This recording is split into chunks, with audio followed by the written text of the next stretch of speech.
प्यारे दोस्तों साथियों, इंजीनियर विष्णु अग्रवाल का नमस्कार।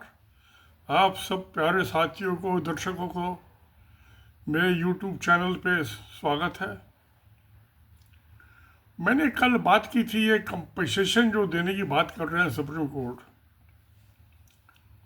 कि जिसको गलत प्रोसिक्यूशन किया गया है और कन्विक्शन किया गया। कन्विक्शन स्टार्ट होती है ट्रायल कोर्ट से, डिस्ट्रिक्ट कोर्ट से। उसके सामने जो एविडेंस होती है उसकी बेस पे, और ये रूटीन है कम से कम हिंदुस्तान में कि बोगस एविडेंस बनाई जाती है।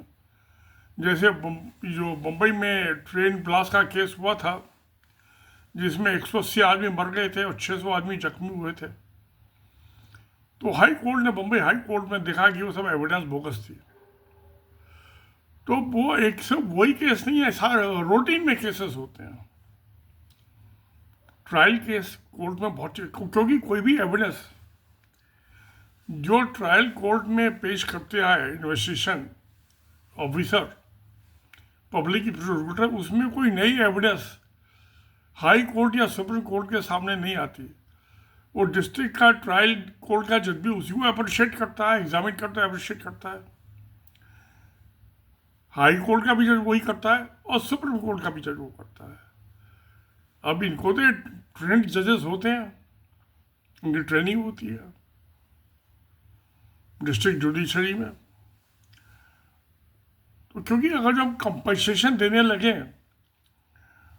तो सरकार के ऊपर बहुत बर्डन हो जाएगी और बहुत सी और चीज़ें उसमें गलत आ जाएंगी, बहुत सी और रिविल्स आ जाएंगे।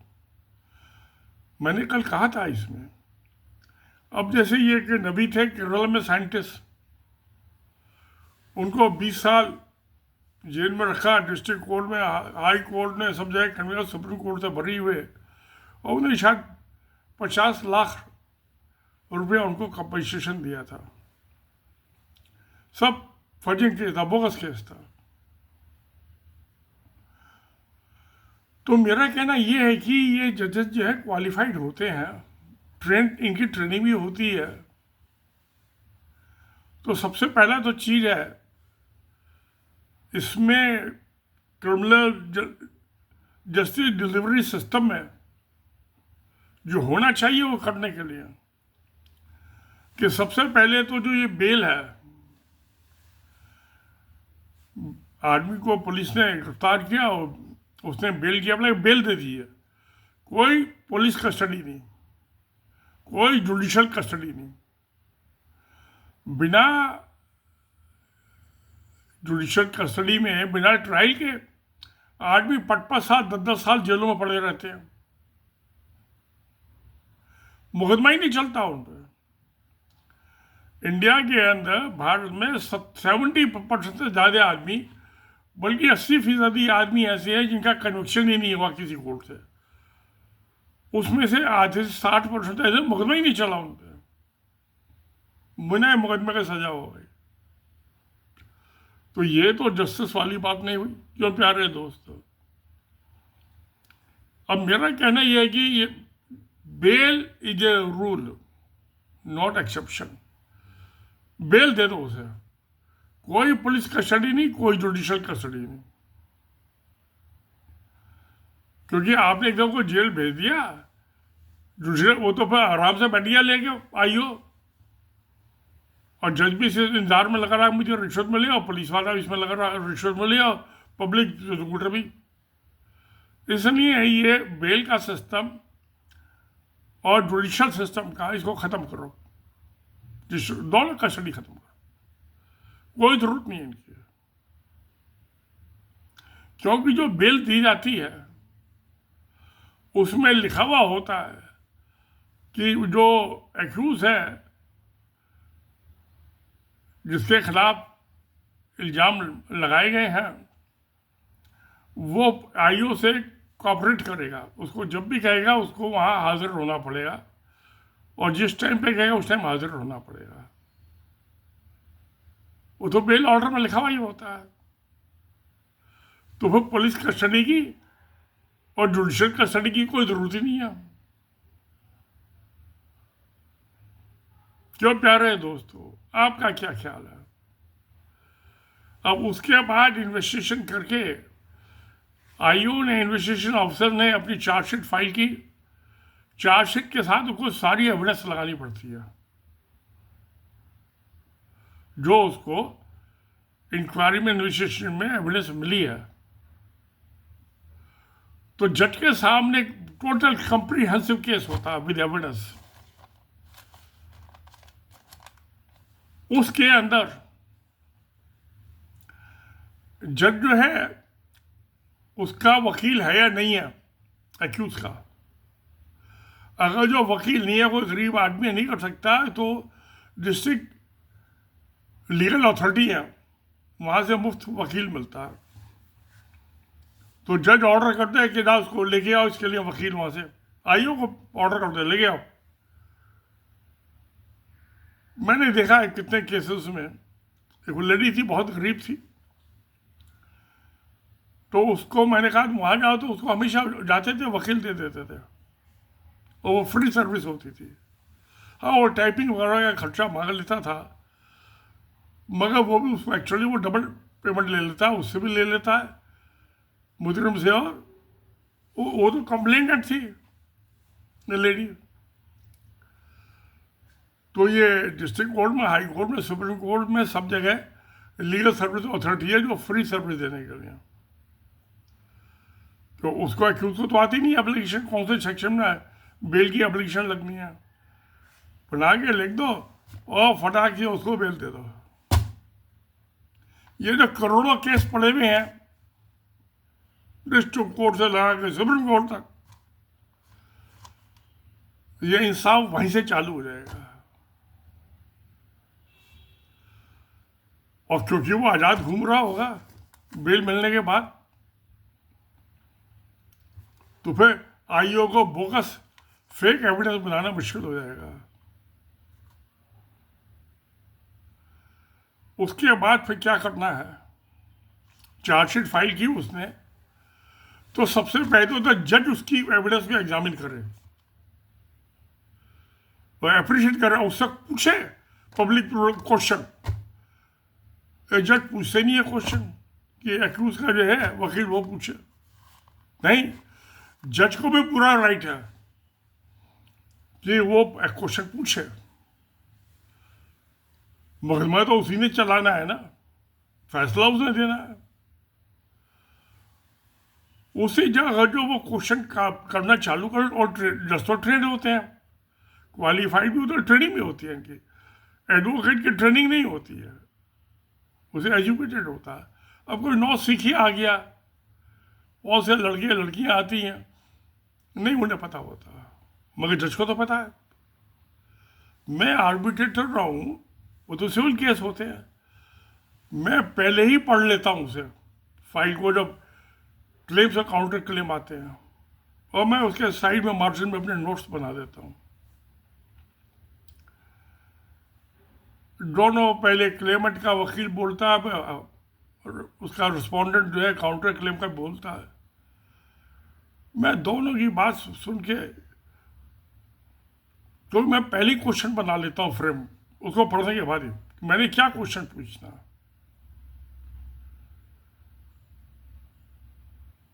दोनों वकीलों से पहले क्लेमेंट क्या पूछूंगा, फिर रिस्पोंडेंट से पूछूंगा, वहीं सारा खेल खत्म हो जाता है। तो जज अगर जो वहीं उसी स्टेज पे चार्जशीट फ्रेम होने के टाइम,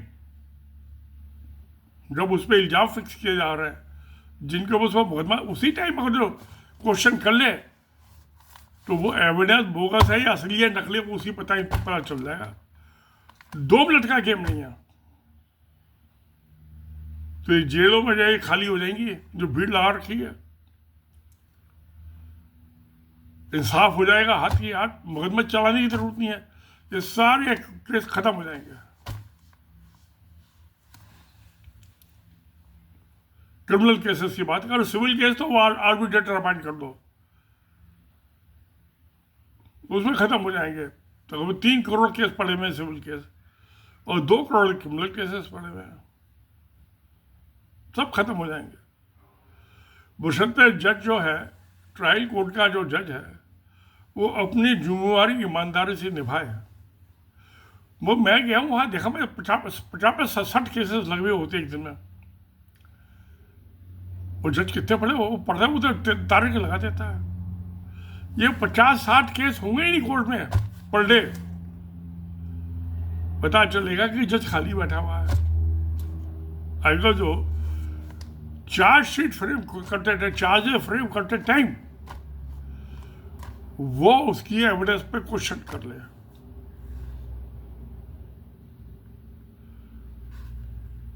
सारा गेम वही खत्म हो जाता है। ना किसी को आपने जेल में रखा, नहीं मुकदमा ही चलाया, तो मुआवजा किस बात का, कंपनसेशन किस बात का, मगर क्या है सुप्रीम कोर्ट करेगी?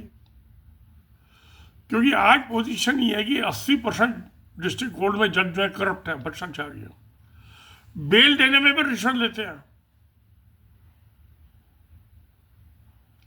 हाई कोर्ट में भी 70-80% जज भ्रष्टाचारी है,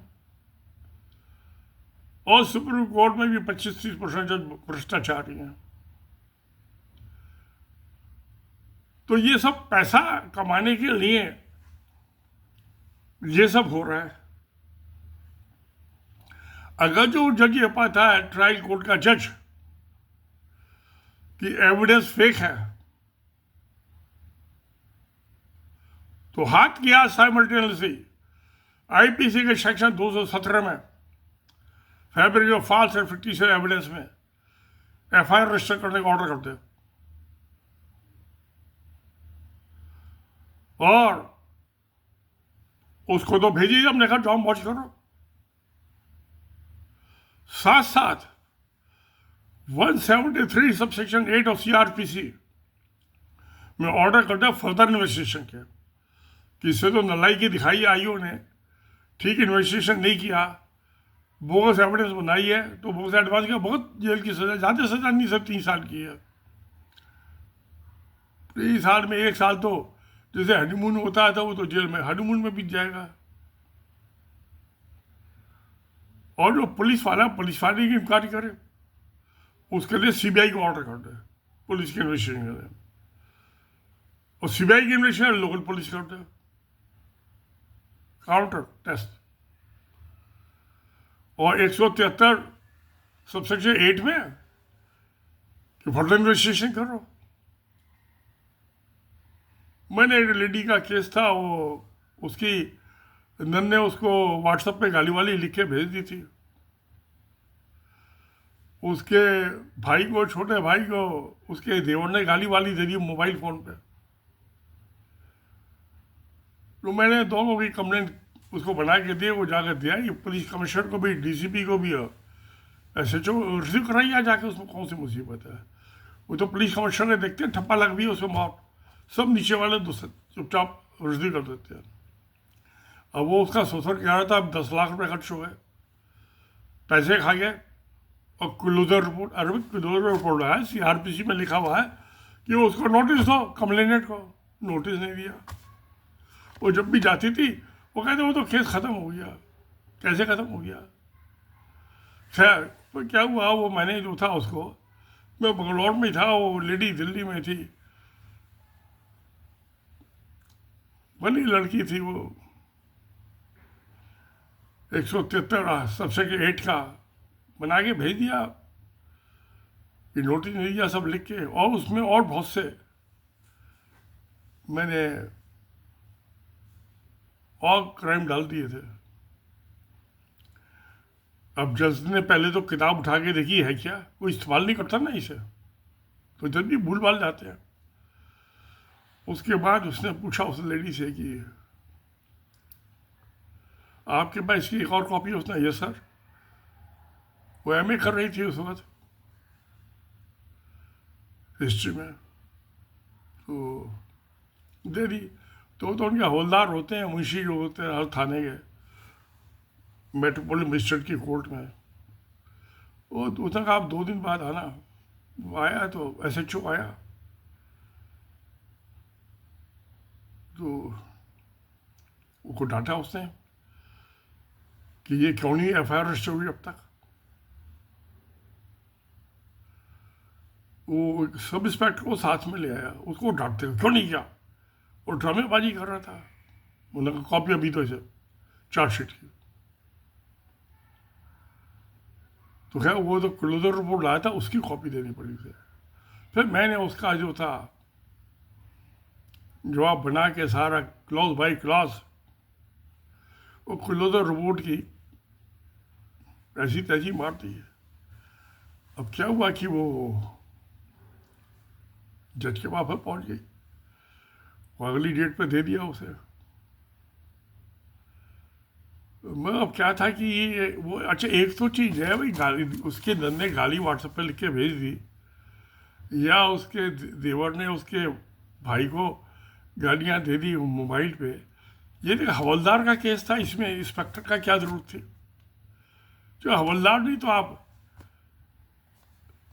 सब इंस्पेक्टर को लगा दो। वो बैक डेट में उन्होंने बनाई हुई थी क्लोजर रिपोर्ट। क्या मैंने उसमें 2-3 लॉ ठूस दिए। अब उसने अब कानूनी में तो लगता टाइम, तो डीसीपी ने कहा जो कोर्ट ऑर्डर करती रीओपन करने का केस, तो उसमें सजा देनी पड़ती। अब उसका ससुर कह रहा था कि 10 लाख रुपए खर्च हो गए। कहता मेरा क्या गया, तुम्हारा नुकसान हुआ है। सही कह रहा था ससुर, वही बेटे बहू का नुकसान हुआ है, ससुर का क्या नुकसान हुआ है। उसका पैसा तो बच्चों का ही तो पैसा होता है, बेटे बहू का, पोती का पोते का। खैर वो डीसीपी ने रीओपन करने का ऑर्डर कर दिया कोर्ट के ऑर्डर करने से पहले, क्योंकि उसको भी कोर्ट की अथॉरिटी होती है डीसीपी को। शायद 153(4) है सीआरपीसी में, या 154(4) है, 153(4) है। क्योंकि मैं उसकी कॉपी डीसीपी को भिजवा देता था।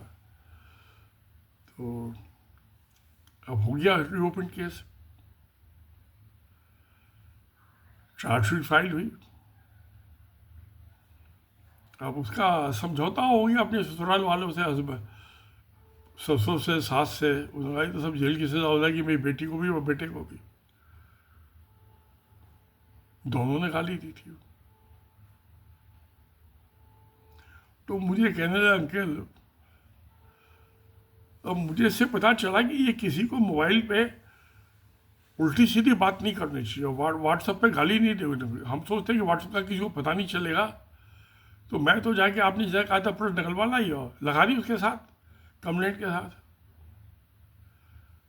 तो उसमें जो था वो डिफेमेशन का भी केस बन जाता है ना, किसी को आप गाली दो तो। 506 है सेक्शन आईपीसी में, सजा तो थोड़ी सी है, कोई नहीं, 1 साल 6 महीने की होती है सजा उसमें। तो खैर, तो मेरा कहना यह है कि एविडेंस जो है वो जो डिस्ट्रिक्ट जज के पास है, ट्रायल कोर्ट के जज के पास, वही एविडेंस हाई कोर्ट के पास है, वही सुप्रीम कोर्ट के पास। कोई नई एविडेंस वो नहीं ऐड कर सकते बाद में, जिसके बेस पे ट्रायल कोर्ट ने उसको डिसाइड किया केस को। आंखें सबके दो हैं। एक तो वर्कलोड इतना ज़्यादा है ये डिस्ट्रिक्ट कोर्ट के जजेस के पास, वो उनका अपना पैदा किया हुआ है। अगर जो जब चार्जेस फ्रेम कर रहे हैं उसी स्टेज पे, जैसे मैं आर्बिट्रेशन में सिविल केस होते हैं, मैं एक या दो से ज़्यादा क्वेश्चन नहीं पूछता मैं, और सारा गेम में वही ख़त्म हो जाता है। तो मुझे सुनवाई में तो लगते हैं बहुत कम टाइम, तो सब कुछ पहले लिख के देना पड़ता है दोनों पार्टी को, उनके वकीलों को। तो वो तो मैं आधे घंटे में निपटा देता हूँ सारा मामला। एक वकील को बोलने ही नहीं देता मैं ज़्यादा। तुमने जो कुछ लिख के दिया, इसके अलावा आपको कुछ करना है तो बताओ। अब वो फाइल तो पढ़ना शुरू कर दिया, मेरे पास टाइम नहीं होता। फाइल तो जिसकी वो तो पढ़ लिया मैंने, घर से ही पढ़ के आया हूँ मैं, तो इसके अलावा कुछ कहते हो, कहता है जी बस ठीक है। अपोजिट पार्टी का भी यही होता है, उसको वकील को निपटा देता हूँ मैं 5-7 मिनट में, इससे ज़्यादा नहीं सुनता है। उसके बाद मैं खुद क्वेश्चन करता हूँ, जज। और वो एक ही वो यूजुअली मैं एक ही क्वेश्चन पूछता हूँ और सारा गेम वही खत्म हो जाता है।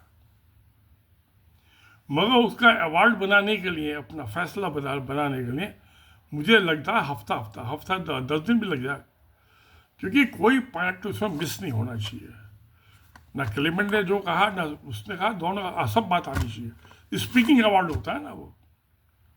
तो एक केस था फूड कॉर्पोरेशन ऑफ इंडिया का, वो जयपुर हाई कोर्ट में गए।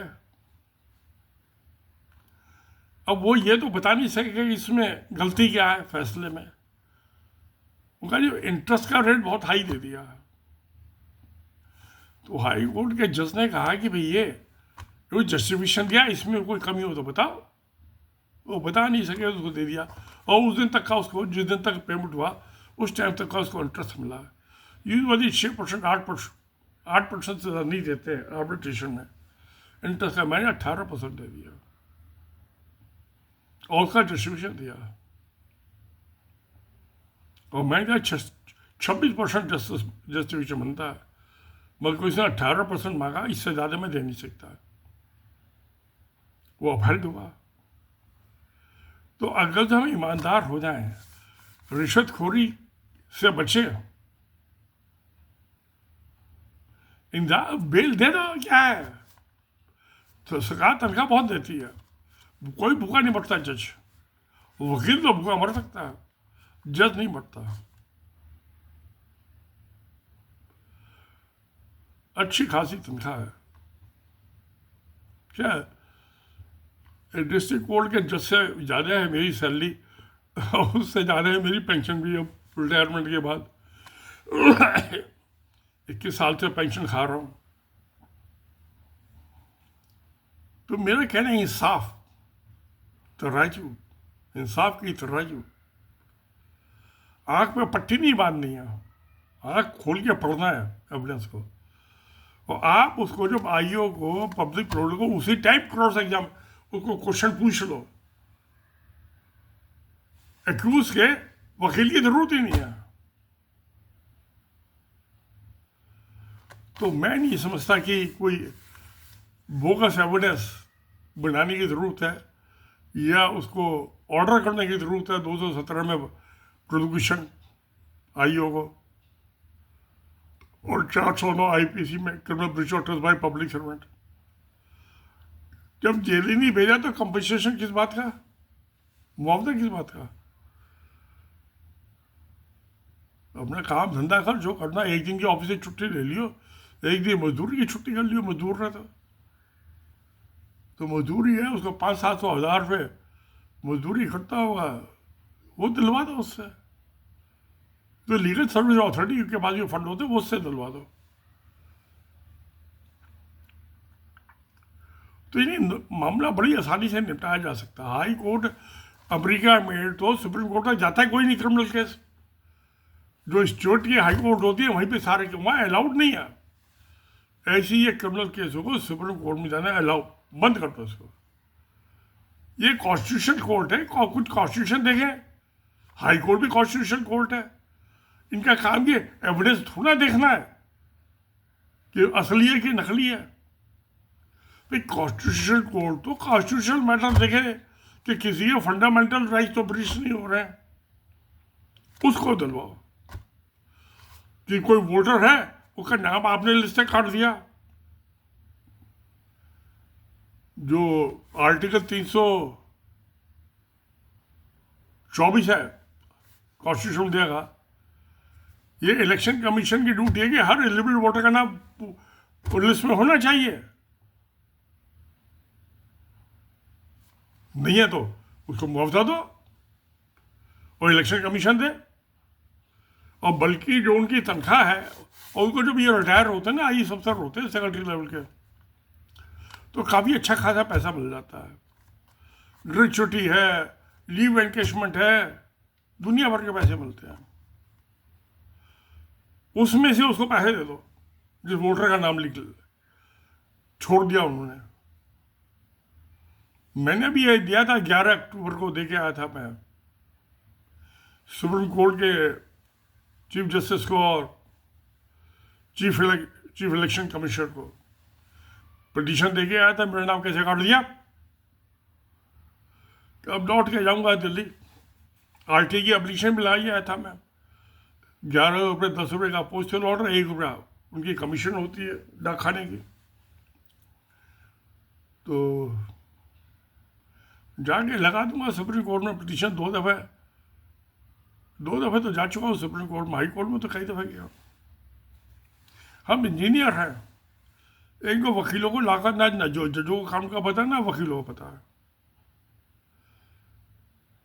मैं जब पहली दफ़े सुप्रीम कोर्ट में गया स्टे वैकेट कराने, डीडी ने लिया था, वो था why you are not engage advocate. मैं कहा sir advocate doesn't know drainage engineering, उसने तो इंजीनियरिंग पढ़ी नहीं, वकालत भी उसने आधी पौधा चौथी पढ़ी है।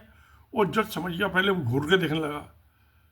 एक तो मुझे पता था कि माइक लगे हुए हैं, ये मैं बुलंद आवाज में होता, मैं 150 आदमियों के सामने स्पीच दे देता था, पब्लिक स्पीच, जब मैं एसोसिएशन का प्रेसिडेंट था। मैं बुलंद आवाज में पढ़ता शाही। उनको तो वकीलों की बिल्ली वाली मिमियाने वाली आवाज़ सुनने की आदत है। तो क्या इसने तो वकट कर दिया, वो कुछ अलग ही तो दुर्बा था मेरा। मेरे 50-60 रुपये वो आया कि साहब मुबारकबाद देने तुर्रे वाला, उनका जो पियोन होते हैं सुप्रीम कोर्ट में, और मेरी भूषण गिली हो रही थी, मैंने भूषण की जेब में थे मेरे पता नहीं 30-40-50 रुपये थे। मैंने कहा हाथ से ऐसे पकड़ के ले गया, फुर गायब हो गया।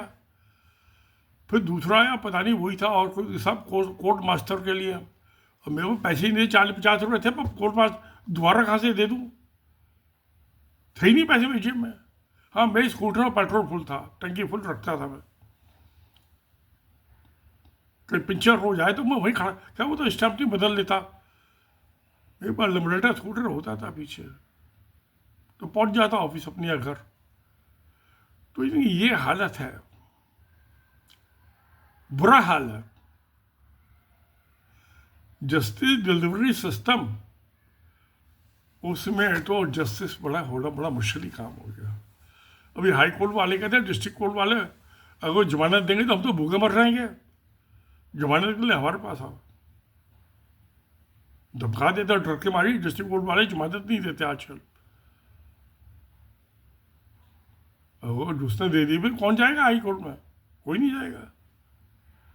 इस मामले में अमेरिकन सिस्टम अच्छा है, वहाँ कोई क्रिमिनल केस सुप्रीम कोर्ट में नहीं जाता, फेडरल कोर्ट में। स्टेट की जो कोर्ट है वहीं ख़त्म हो जाता है। जैसे यहाँ हिंदुस्तान में ये स्टेट कोर्ट है, हाई कोर्ट स्टेट की कोर्ट है, ये कॉन्स्टिट्यूशनल कोर्ट है, इनको कॉन्स्टिट्यूशनल पावर है। कोई सुप्रीम कोर्ट ये गुलाम थोड़ा ना लगे हुए हैं। हाँ मगर 226 में आर्टिकल कॉन्स्टिट्यूशन हाई कोर्ट को ज़्यादा पावर है सुप्रीम कोर्ट से। आर्टिकल 32 में इतनी वाइड पावर्स नहीं है सुप्रीम कोर्ट को जितनी हाई कोर्ट को 226 में। तो मैं तो इसलिए कहता हूँ सीधे हाई कोर्ट जाओ। और जब मैंने देखा कि जो पिटीशन पर्सन आते हैं, जो भूषण पहन के आ जाए और अपनी खाकी पैंट, उनकी बात ज़्यादा ध्यान से सुनते हैं, वकीलों की नहीं सुनते, काले कोट वालों की नहीं सुनते।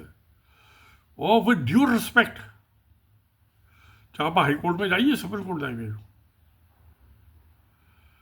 आपकी बात जो है बड़े ध्यान से सुनते हैं। आप जो मांगने आए हो, जो प्रेयर किया हो, देने की कोशिश करते हैं।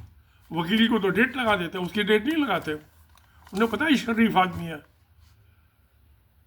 एडवोकेट तो पैसों को ले आया हुआ किराए का टट्टू है। ये जो आया पिटीशन पर्सन या इंटरवेनर इन पर्सन, ये किराए का टट्टू नहीं है, ये जनता की इलेक्टेड प्रेसिडेंट है एसोसिएशन का। तो वो इंसाफ बड़ी आसानी से ले आता है। पर डिस्ट्रिक्ट कोर्ट में भी देखा अच्छे जजेस होते हैं, पहले तो सुनते नहीं वो, मगर आप उसी बात को रिपीट करो तो पूछते पेज नंबर का होता है। अब जब मैंने बनाई है तो पेज नंबर तो मुझे नहीं पता है, हाथ से लिखे हुए हैं, वो पेज नंबर उसी पेज को देखता है फटाक से। और वहाँ तो एक प्रॉपर्टी टैक्स का केस था एक दफ़ा, मैं उसका असेसमेंट करता था, 84,000 रुपये लगा था प्रॉपर्टी टैक्स एनुअल दिल्ली में, और मैंने उसका 8,400 रुपये फिक्स करा दिया। मैं डिप्टी असेसर को, मैं तो जाता जुटता नहीं था कुछ, वो लेडी थी, वो भी एडवोकेट थी, वो कह रहा था आप चलो, मैं कहा चलता हूँ मैं। तो मैं गया वहाँ, तो मैं डिप्टी असेसर, जी ऐसा है कि आपने असेसमेंट, मैंने क्वेश कटा दिया कोर्ट से, आप 100 असेसमेंट ऑर्डर पास किए, मैं 100 क्वेश कटा दूँगा कोर्ट से। तो नहीं तो जो मैं कहता हूँ वो कर दो। उसको समझ गया, पैदल टरकाने की इंस्पेक्टर नहीं आया, अरे नहीं आया तो निकाल के लाओ फाइल उसके अलमारी से। तो खैर वो फिक्स हो गया। जो मैंने कहा उसने कहा ऐसा कहा वैल्यूएशन रिपोर्ट हो, तो मैं तो वैल्यूअर हूँ, रजिस्टर्ड उस टाइम तो नहीं था, सर्विस में था, वो बना के दे दी, उसने उसी पे फिक्स कर दिया। तो हमें जो है उसकी वीकनेस क्या है लॉ में, और administration, tax collection, tax administration में वीकनेस क्या है कि उनके पास वैल्यूअर नहीं है। और लॉ में लिखा हुआ है सेक्शन 135 में दिल्ली म्युनिसिपल कॉर्पोरेशन एक्ट के कि कमीशन में एम्प्लॉय वैल्यूअर, वो उनके पास है नहीं। तो मैं उसी पे अपील लगाता था 169 में, वो कमिश्नर को डिसाइड करने का उनकी अथॉरिटी नहीं है नीचे वालों की, वो तो डेपुटेशन पे आते हैं सब IRS अफसर। तो प्यारे दोस्तों, ये तो एक गेम है, लॉ की वीकनेस को पकड़ो। मैं खैर वो तो सिविल केस होते हैं टैक्सेशन के, मैं क्रिमिनल केस की बात कर रहा हूँ। अगर जो जज ईमानदार है, उसने जो एविडेंस दी है उसमें से मोटी मोटी एक दो पढ़ लो बस, और उस पर उसको क्रॉस कर लो, क्वेश्चन पूछ लो, पब्लिक रोक लो, वो वही डाउन हो जाएगा, केस खत्म, अपने घर जा, वो भी वकील भी और भाइयों भी, किसी के खिलाफ कोई कम एक्शन लेने की जरूरत नहीं है, कोई किसी को कंपनसेशन देने की जरूरत नहीं है, सारे ट्रायल कोर्ट पे खत्म हो जाएंगे केस।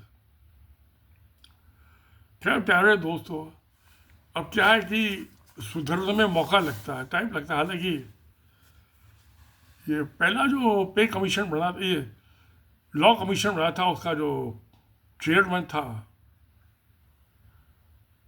वो इंग्लैंड में डिस्ट्रिक्ट कोर्ट का रिटायर्ड जज था, मैकाले।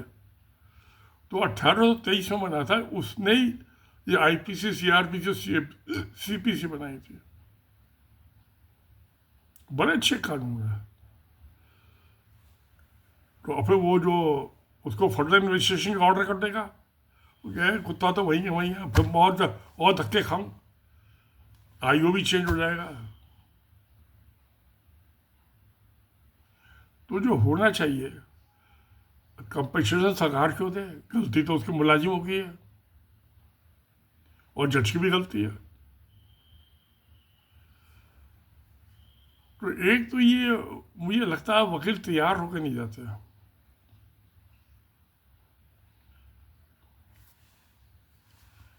जैसे मैं मेहनत करके पिटीशन बनाता हूँ अपनी, चाहे डिस्ट्रिक्ट कोर्ट के, चाहे हाई कोर्ट के, सुप्रीम कोर्ट के, मैं पैसे किसी से लेता नहीं। हाँ, टैक्सेशन वाले में मैं तो लेता हूँ कि भाई जितना तुमको पैसे का फायदा होगा उसका 10% दे देना, 10% लेता हूँ सीधा। अब तो मैं 81 साल का हो गया, अब तो सब छूट छाट गया, दुनिया छूट गई, नदियाँ आगे चली गई, संसार पीछे छूट गया। नदी तो आगे चलते रहती ना नदियाँ, तो अब देखता हूँ कब तक पानी बहता मेरी नदी में। मगर ये मुझे जो ये करोड़ों केस पेंडिंग है, 5 करोड़ के कोर्ट में, 3 करोड़ क्रिमिनल केस और 2 crore civil case, 3 crore civil case और 2 करोड़, इसकी कोई जस्टिफिकेशन नहीं है। एक जजों की नालायकी है। जज ठीक हो जाए तो पुलिस वाले अपने आप ठीक हो जाएंगे। ये 2 करोड़ केसों को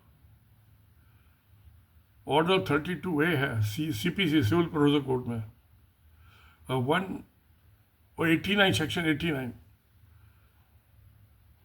उसमें आर्बिट्रेशन भेज दो, काउंसलिंग में भेज दो, लिखा हुआ कानून है, भेजते नहीं है, लिए बैठे रहते हैं।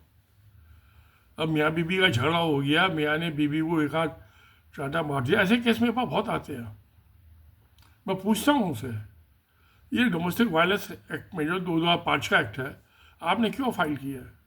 और पुलिस का तो लेना ही देना नहीं है। एक जलंधर का केस था पंजाब का, उन्होंने पुलिस वालों ने FIR रजिस्टर कर ली IPC में। मैंने कहा भाई ये कैसे कर ली, ये तो स्पेशल लॉ है। जिस केस में स्पेशल लॉ है उस पर IPC लागू नहीं होती है, उस पर डोमेस्टिक वायलेंस एक्ट 2005 में लागू होगा, स्पेशल लॉ है। तो खैर मैंने बना के दी थी वो, तो जिस लेडी ने अपने हस्बैंड की कंप्लेंट की थी, ये 10 लाख रुपये मांग रहा है डाउरी है, इसने मुझे थप्पड़ मारे हैं। खैर मैं तो उससे कभी मिला नहीं, लेडी से। लड़का आया था अपनी माँ को लेके मेरे पास, और माँ तो अपने बेटे को सपोर्ट कर रही है हमेशा। क्या उस केस में वो उसकी वाइफ अरेस्ट हो गई थी, वो 13-14 दिन रही थी, वो बेल हो गई उसकी भी।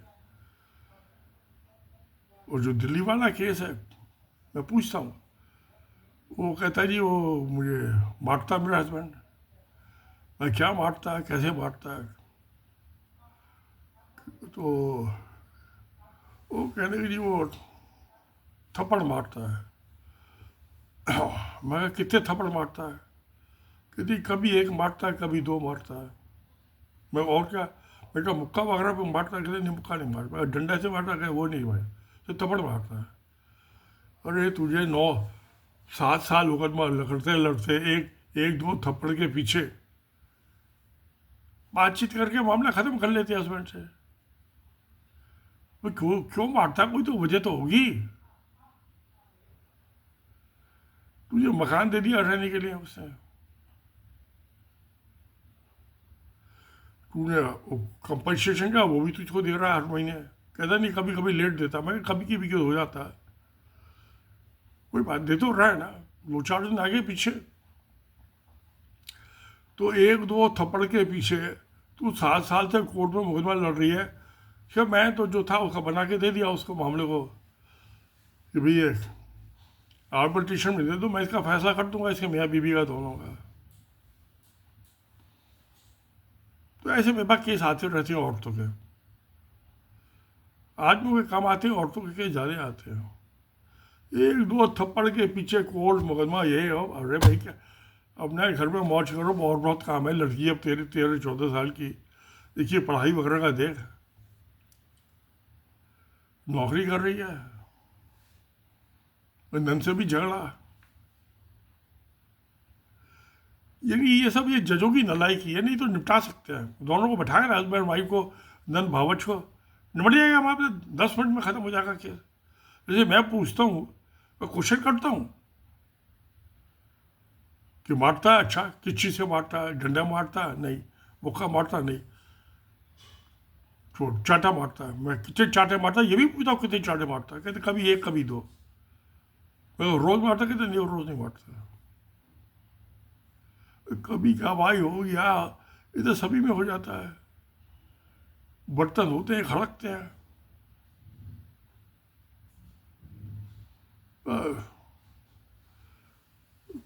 मुझे समझने में देर नहीं लगी कि दोनों की दूसरी शादी थी,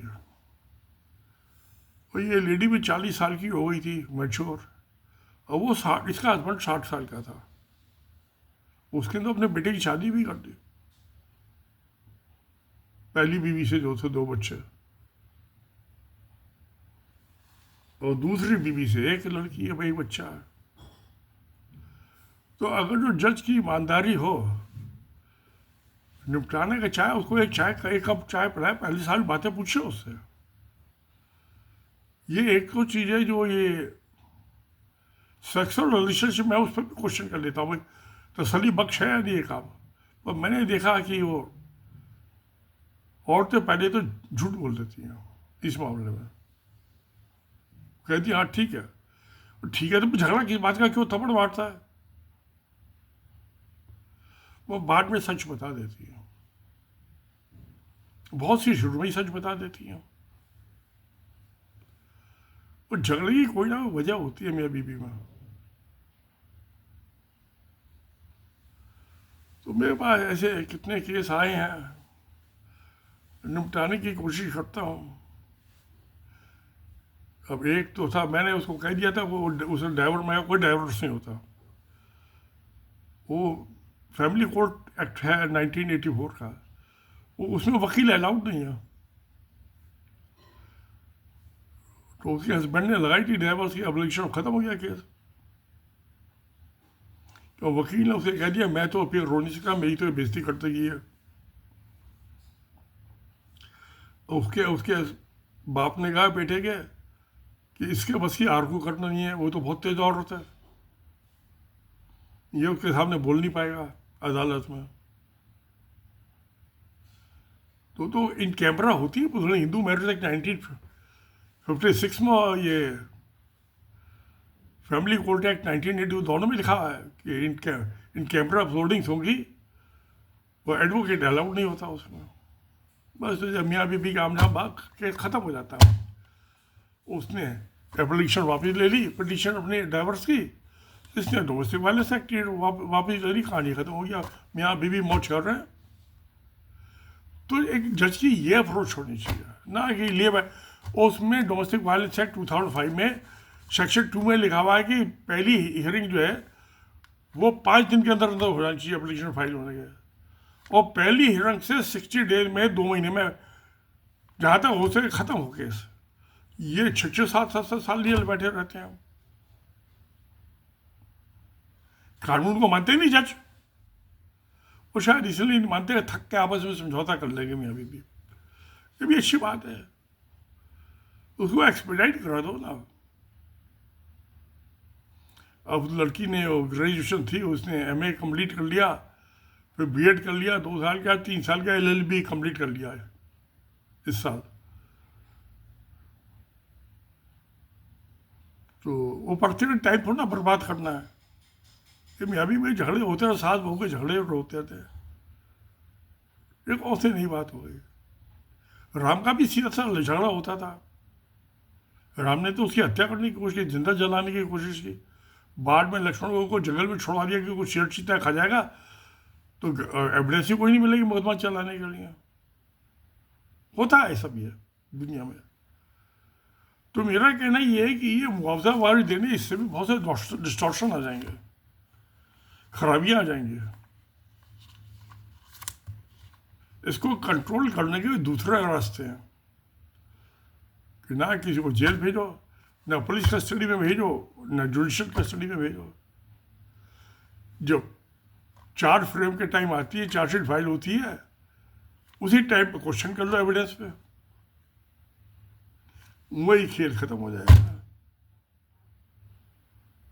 और सब अपने अपने करना, इनके जजों के पास काम नहीं बचेगा, तो बहुत सारे की जरूरत नहीं है। आधे जजों को, अच्छा आजकल तो एआई आएगा, आपको सारा जो आर्टिफिशियल इंटेलिजेंस में पूरा जजमेंट लिखा मिल जाएगा।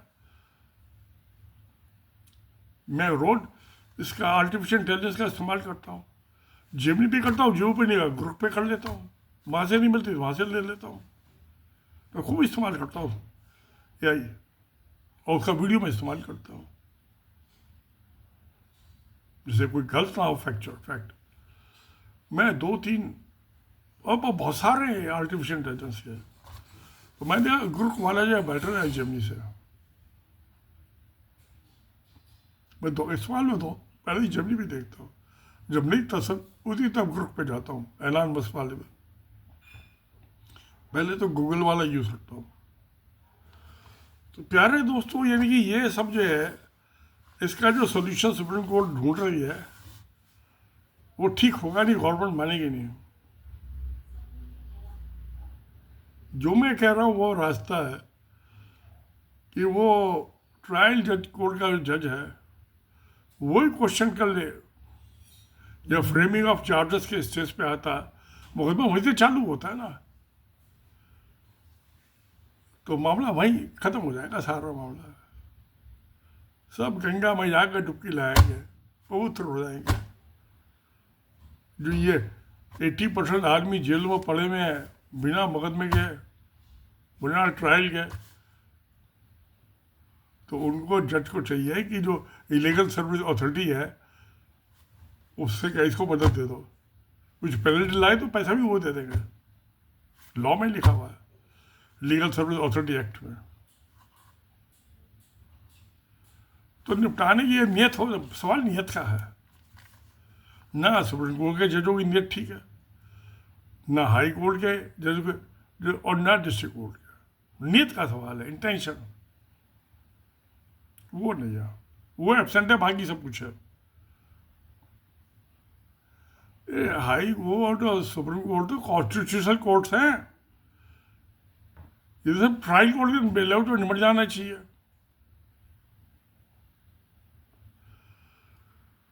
तो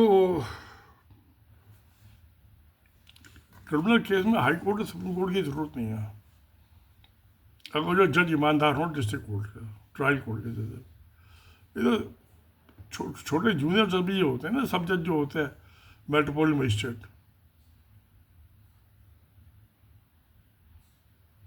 MM, जहाँ पुलिस कमिश्नर सब सिस्टम है वहाँ है ये, जैसे दिल्ली में है, बंगलौर में है, और भी बड़े शहर में होंगे। तो इनकी नीयत ठीक करने की ज़रूरत है। उसके लिए इनको ये है कि दोबारा हर साल जो इनको 15-20 दिन के लिए, वो 15 दिन की डिस्ट्रिक्ट कोर्ट में छुट्टी होती है, उसमें री एजुकेशन रिफ्रेशर कोर्स के लिए इनको एकेडमी में भेज दें। इसका इलाज ये है। हाई कोर्ट सुप्रीम कोर्ट के जज को नहीं भेज सकता कोई, डिस्ट्रिक्ट कोर्ट वालों को भेज सकते हैं। हाई कोर्ट की पहले तो सिलेक्शन उनका जो है, जब हाई कोर्ट करती है, एग्जामिन करती है, रिटन टेस्ट होता है, फिर इंटरव्यू होती है उनकी, फिर ट्रेनिंग होती है।